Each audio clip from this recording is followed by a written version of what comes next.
ನಮಸ್ಕಾರ ವೀಕ್ಷಕರೇ, ಮಲ್ನಾಡ್ ಧ್ವನಿ ಹಾಗೂ ಮಲ್ನಾಡ್ ಸುದ್ದಿ ಎಕ್ಸ್‌ಪ್ರೆಸ್ ಅರ್ಪಿಸುವ ದೈವ ದರ್ಶನ ಕಾರ್ಯಕ್ರಮಕ್ಕೆ ನಿಮ್ಮೆಲ್ಲರಿಗೂ ಆತ್ಮೀಯ ಸ್ವಾಗತ.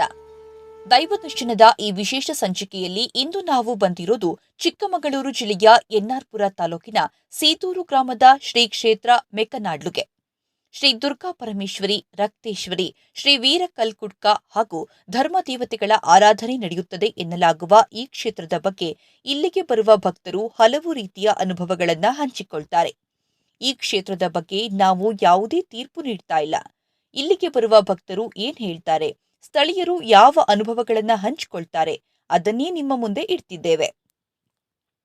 ಇಂತಹ ಇನ್ನಷ್ಟು ದೈವಿಕ ಕ್ಷೇತ್ರಗಳ ಪರಿಚಯ ಹಾಗೂ ವಿಶೇಷ ಕಾರ್ಯಕ್ರಮಗಳಿಗಾಗಿ ಮಲ್ನಾಡ್ ಧ್ವನಿ ಹಾಗೂ ಮಲ್ನಾಡ್ ಸುದ್ದಿ ಎಕ್ಸ್‌ಪ್ರೆಸ್ ಚಾನೆಲ್ ಅನ್ನು ಸಬ್ಸ್ಕ್ರೈಬ್ ಮಾಡಿ, ಫಾಲೋ ಮಾಡಿ.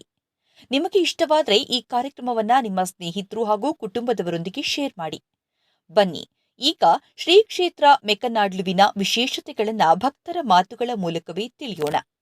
ಇಲ್ಲಿಗೆ ಬರುವ ಭಕ್ತರ ಮಾತುಗಳಲ್ಲಿ ಪದೇ ಪದೇ ಕೇಳಿಬರುವ ಒಂದು ವಿಚಾರವೆಂದರೆ ಈ ಕ್ಷೇತ್ರದ ಮೇಲಿರುವ ಅತಿಯಾದ ತಮ್ಮ ನಂಬಿಕೆ. ಸುಮಾರು 150 ವರ್ಷಗಳ ಇತಿಹಾಸ ಹೊಂದಿದೆ ಎಂದು ಸ್ಥಳೀಯರು ಹೇಳುವ ಈ ದೇವಸ್ಥಾನ ಹಲವು ತಲೆಮಾರುಗಳ ಪರಂಪರೆಯನ್ನ ಕಂಡಿದೆ. ಹಿರಿಯರಿಂದ ಮುಂದಿನ ಪೀಳಿಗೆಗೆ ಕ್ಷೇತ್ರದ ಜವಾಬ್ದಾರಿ ವರ್ಗಾವಣೆಯಾಗುತ್ತಾ ಬಂದಿದೆ ಎನ್ನುವುದು ಇಲ್ಲಿನವರ ಮಾತು. ಹಳೆಯ ದೇವಸ್ಥಾನದಿಂದ ಇಂದಿನ ಭವ್ಯ ನಿರ್ಮಾಣದವರೆಗಿನ ಈ ಪಯಣದ ಹಿಂದೆ ಹಲವು ತಲೆಮಾರುಗಳ ಪರಿಶ್ರಮವಿದೆ ಎಂದು ಭಕ್ತರು ಹೇಳ್ತಾರೆ. ನಾವು ನಂಬಿದೀವಿ, ನಮಗೆ ಒಳ್ಳೇದಾಗಿದೆ, ಹಾಗಾಗಿ ನಾವು ಇದನ್ನ ನಂಬ್ಕೊಂಡು ಬಂದಿದೀವಿ. ಇನ್ನು ಈ ದೇವಸ್ಥಾನದಲ್ಲಿ ನಡೆಯುವಂತ ಪವಾಡಗಳು ಏನೇನಿದೆ? ಪವಾಡ ಏನಂದ್ರೆ, ನಮ್ಮ ಅಣ್ಣನ ಮಗ ಇವನು ಪ್ರಜ್ವಲ್ ಅಂತ ಹೇಳಿ, ಇವನಿಗೆ ಹುಷಾರಿರ್ಲಿಲ್ಲ ಅಂದ್ರೆ ಇಲ್ಲಿ ಎಲ್ಲ ಕಡೆ ಹಾಸ್ಪಿಟಲ್ ತೋರಿಸಿದ್ರು ಹುಷಾರಿಲ್ಲ ಅಂತ ಬಂತು. ಆದ್ರೆ ನಾವು ದೇವರಲ್ಲಿ ಬಂದು ಕೇಳಿದ್ವಿ, ಇವ್ನು ನಾನು ಉಳಿಸ್ಕೊ ಬರ್ತೀನಿ ಅಂತ ಮಾತು ಕೊಡ್ತು. ಏನಂದ್ರೆ ಇವ್ನಿಗೆ ಕ್ಯಾನ್ಸರ್ ಕಾಯಿಲೆ ಆಗಿತ್ತು, 3ನೇ ಸ್ಟೇಜ್ ಹೋಗಿದ್ದ. ನಾನು ಉಳಿಸ್ಕೊ ಬರ್ತೀನಿ, ನನಗೆ ಉಳಿಸ್ಕೊ ಬಂದ ಸಣ್ಣದೊಂದು ಪೂಜೆ ಕೊಡು ಅಂತ ಹೇಳಿತ್ತು. ಆ ರೀತಿ ಪೂಜೆ ಕೊಟ್ಟು ಮನೆಯವರು, ಅವ್ರ ಅಮ್ಮನೂ ಬಂದಿದ್ದಾರೆ, ನಾವು ಬಂದಿದ್ದೀವಿ, ಕರ್ಕೊಂಡು ಬಂದಿದ್ದೀನಿ. ಈಗ ಆರಾಮಾಗಿ ಇದ್ದಾನೆ. ಅವ್ರಿಗೆ 3rd ಸ್ಟೇಜ್ ಕ್ಯಾನ್ಸರ್ ಅಂತ ಹೇಳಿದ್ರೆ, ಯಾವ ಕ್ಯಾನ್ಸರ್ ಆಗಿತ್ತು? ಅದು ಇಲ್ಲಿ ಕುದಿಗೆ ಹತ್ರ ಆಗಿತ್ತು, ಥ್ರೋಟ್, ಗಂಟಲ ಹತ್ರ ಆಗಿತ್ತು. ಇಲ್ಲಿದೆ, ಇನ್ನು ಹೊಲಿಗೆ ಇದೆ, ಇಲ್ಲಿದೆ. ಈ ದೇವಸ್ಥಾನಕ್ಕೆ ಬಂದ್ಮೇಲೆ ಹುಷಾರಾಯ್ತು, ಆರಾಮಾಗಿ ಈಗ ಚೆನ್ನಾಗಿದೆ. ವೈದ್ಯರು ಏನ್ ಹೇಳ್ತಾರೆ ಇದ್ರ ಬಗ್ಗೆ? ನಾರ್ಮಲ್ ಆಗಿದೆ. ಆರೋಗ್ಯ ಸಮಸ್ಯೆಗಳಿಂದ ಬಳಲುತ್ತಿರುವವರು, ಜೀವನದಲ್ಲಿ ಸಂಕಷ್ಟಗಳನ್ನ ಎದುರಿಸುತ್ತಿರುವವರು, ಮನಸ್ಸಿನ ನೆಮ್ಮದಿಯನ್ನ ಹುಡುಕುತ್ತಿರುವವರು, ಹೀಗೆ ವಿವಿಧ ಕಾರಣಗಳಿಂದ ಭಕ್ತರು ಈ ಕ್ಷೇತ್ರಕ್ಕೆ ಬರ್ತಾರೆ. ತಮ್ಮ ನಂಬಿಕೆ ಮತ್ತು ಭಕ್ತಿಯಿಂದ ದೇವರ ಸನ್ನಿಧಿಗೆ ಬಂದಾಗ ಮನಸ್ಸಿಗೆ ಧೈರ್ಯ ಸಿಗುತ್ತೆ, ಕಷ್ಟಗಳು ದೂರಾಗುತ್ತವೆ ಎಂಬ ನಂಬಿಕೆ ಇಲ್ಲಿಗೆ ಬರುವ ಕೆಲ ಭಕ್ತರದ್ದು. ನನ್ನ ಹೆಸರು ವಾಣಿ, ತೀರ್ಥಹಳ್ಳಿಯಿಂದ ಬಂದಿದ್ದೆ. ಎಷ್ಟು ವರ್ಷದಿಂದ ಈ ದೇವಸ್ಥಾನಕ್ಕೆ ಬರ್ತಾ ಇದ್ದೀರಿ? 4 ವರ್ಷ ಆಯ್ತು. ಇಲ್ಲಿ ಬಂದ್ಮೇಲೆ ನಿಮ್ಮ ಕಷ್ಟ ಕಾರ್ಪಣ್ಯಗಳು ತೀರಿದ್ಯಾ? ಎಲ್ಲ ತೀರಿದೆ. ಏನ್ ಹೇಳಲಿಕ್ಕೆ ಇಷ್ಟಪಡ್ತೀರಿ ದೇವಸ್ಥಾನದ ಬಗ್ಗೆ? ನನಗೆ ತುಂಬಾ ತೊಂದರೆ ಆಗಿತ್ತು, ಎಲ್ಲದೂ ಪರಿಹಾರ ಆಗಿದೆ. ತಿಂಗಳಿಗೆ ಒಂದ್ಸಲ ಬಂದು ಇಲ್ಲಿ ಹೊಂಟೆ ಮಾಡಿಸಿ ಕಾಯಿ ತಂದು ಕೊಡ್ತೀವಿ. ಮಗಳಿಗೊಂದು ಹುಷಾರಿ ಇರ್ಲ, ಉಳಿಯೋದ್ ಬಾರಿ ಕಷ್ಟ ಆಯ್ತು. ಸಾವಲಿದ್ದ ಅದ್ರಿಂದ ಕಾಪಾಡಿ ಅಂದ್ರೆ ಮಾಡಿದ್ದಾನೆ. ಹಂಗಾಗಿ ತುಂಬಾ ನಂಬಿ ಕಷ್ಟ ಎಲ್ಲ ಪರಿಹಾರ ಆಗಿದೆ. ಎಷ್ಟು ವರ್ಷದಿಂದ ಈ ದೇವಸ್ಥಾನಕ್ಕೆ ಬರ್ತಾ ಇದ್ದೀರಿ? 5 ವರ್ಷದಿಂದ. 5 ವರ್ಷದಿಂದ ಬರ್ತಾ ಇದ್ದೀರಿ. ದೇವಸ್ಥಾನದ ನೋಡಿದ್ರೆ ಏನ್ ಅನ್ಸುತ್ತೆ? ತುಂಬ ಖುಷಿ ಆಗುತ್ತೆ. ಈ ದೇವಸ್ಥಾನಕ್ಕೆ ಬಂದಾಗ್ಲಿಂದ ನಿಮ್ಮ ಕಷ್ಟ ಕಾರ್ಪಣ್ಯಗಳು ತೀರಿದ್ಯಾ? ತೀರಿದೆ. ಏನೇನಾಗಿದೆ ಅಂತ ಹೇಳ್ಬೋದಾ? ನನಗೆ ಮನೆ ಕಡೆ ತುಂಬಾ ಪ್ರಾಬ್ಲಮ್ ಆಗಿತ್ತು, ಅದೆಲ್ಲ ಪರಿಹಾರ ಆಗಿದೆ.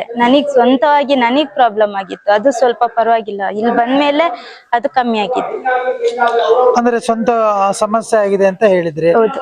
ವೈದ್ಯರ ಹತ್ರ ಹೋಗಿದ್ರೆ ಪರಿಹಾರ? ಎಲ್ಲ ಕಡೆ ವೈದ್ಯರ ಹತ್ರ ಹೋಗಿದ್ದೆ, ಅದು ವೈದ್ಯರ ಹತ್ರ ಹೋಗಿದ್ರು ನನಗ್ ಪ್ರಾಬ್ಲಮ್ ಅಂತ ಗೊತ್ತಾಗ್ಲಿಲ್ಲ. ಏನೇನೋ ಪ್ರಾಬ್ಲಮ್ ಅಂತಂದ್ರು, ಹೊಟ್ಟೆ ನೋವು, ಏನೋ ಸ್ಟೋನ್ ಇದೆ ಅಂತಂದ್ರು.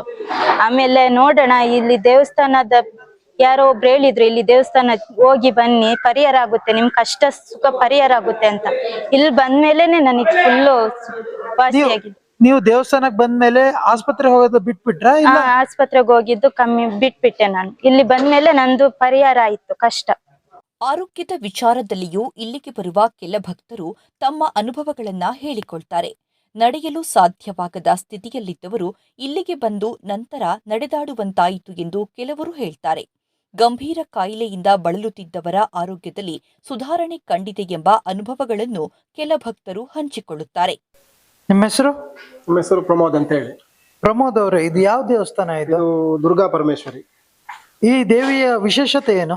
ವಿಶೇಷತೆ ಏನಂದ್ರೆ ಇಲ್ಲಿ ಪ್ರತಿ ಸಂಕ್ರಮಣ ದುರ್ಗಾ ಹೋಮ ಆಗತ್ತೆ,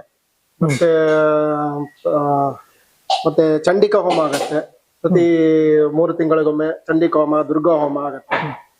ಕೆಲವು ರೀತಿಯ ಸಂಕಷ್ಟಗಳನ್ನ ಎದುರಿಸುತ್ತಿದ್ದವರು ಇಲ್ಲಿಗೆ ಬಂದು ದೈವಾರಾಧನೆಯಲ್ಲಿ ಭಾಗವಹಿಸಿ ತಮ್ಮ ಸಮಸ್ಯೆಗಳಿಂದ ನೆಮ್ಮದಿ ಸಿಕ್ಕಿದೆ ಎಂದು ಹೇಳಿಕೊಳ್ಳುತ್ತಾರೆ.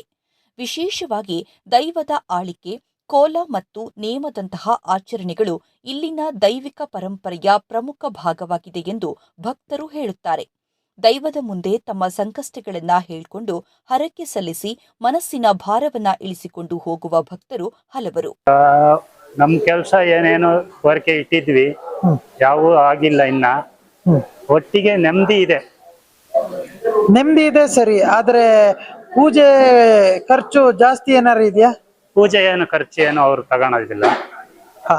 ಅಲ್ಲಿ ನೋಡಿದ್ರೆ ಇಷ್ಟ ಬಂದಷ್ಟು ಹಾಕ್ಬೋದು ಕಾಣಿಕೆ. ಒಂದು ಲೀಸ್ಟ್ ಚಾರ್ಟ್ ಅಲ್ಲೇ ಹಾಕಿದ್ದಾರೆ, 500, 5000 ಈ ತರ ಎಲ್ಲ ಅದು ಹಾಕಿದ್ದಾರೆ. ಅವ್ರ ಕೆಲಸ ಆದ್ಮೇಲೆ ಅವರು ಕಾಣಿಕೆ ಸಲ್ಲಿಸಕ್ಕದು. ಕಾಣಿಕೆ ಸಲ್ಸೋದು. ಒಟ್ನಲ್ಲಿ ದೇವಸ್ಥಾನಕ್ಕೆ ಬಂದು ಖುಷಿಯಾಗಿದೆ, ಖುಷಿಯಾಗಿ. ನಿಮ್ ಕಷ್ಟ ಎಲ್ಲ ತೀರಿದೆ? ಕಷ್ಟ ಸ್ವಲ್ಪ ಸುಮಾರಾಗಿ ತೀರಿದೆ, ಪೂರಾ ತೀರಿಲ್ಲ. ನನ್ನ ಹೆಸರು ಶಿಲ್ಪಾ ಅಂತ ಹೇಳಿ, ನಾನು ಶಿವಮೊಗ್ಗದಿಂದ ಬಂದಿರೋದು. ಇಲ್ಲಿ ಸುಮಾರು ನಾನು 5 ವರ್ಷದಿಂದ ಬರ್ತಾ ಇದ್ದೀನಿ. 2021-22 ಇಂದ ಇಲ್ಲಿ ಬರಕ್ ಸ್ಟಾರ್ಟ್ ಮಾಡಿದ್ದು ನಾನು. ಸುಮಾರು 5-6 ವರ್ಷ ಆಯ್ತು. ನನ್ಗೆ ಇಲ್ಲಿಂದ ಇಲ್ಲಿ ಬರುವಾಗಿದ್ದಾನು ನಂಗೆ ತುಂಬಾ ಅನುಕೂಲ ಆಗಿದೆ. ಅಂದ್ರೆ ನನ್ಗೆ ರೀಸೆಂಟ್ ಆಗಿ ಆಪರೇಷನ್ ಆಯ್ತು. ಆಪರೇಷನ್ ಆಯ್ತು, 3 ತಿಂಗಳಾಗಿದೆ. ನನ್ಗೆ ಸಂಪೂರ್ಣವಾಗಿ ಗುಣ ಮಾಡ್ಕೊಟ್ಟಿದ್ದಾರೆ ಸ್ವಾಮಿ, ಕಲ್ಕುಡ ಸ್ವಾಮಿ. ಹಾಗಾಗಿ ನಾನು ನನ್ನ ಹರಕೆ ತೀರ್ಸೋದಿದೆ, ಹಾಗಾಗಿ ಬಂದಿದ್ದೀನಿ.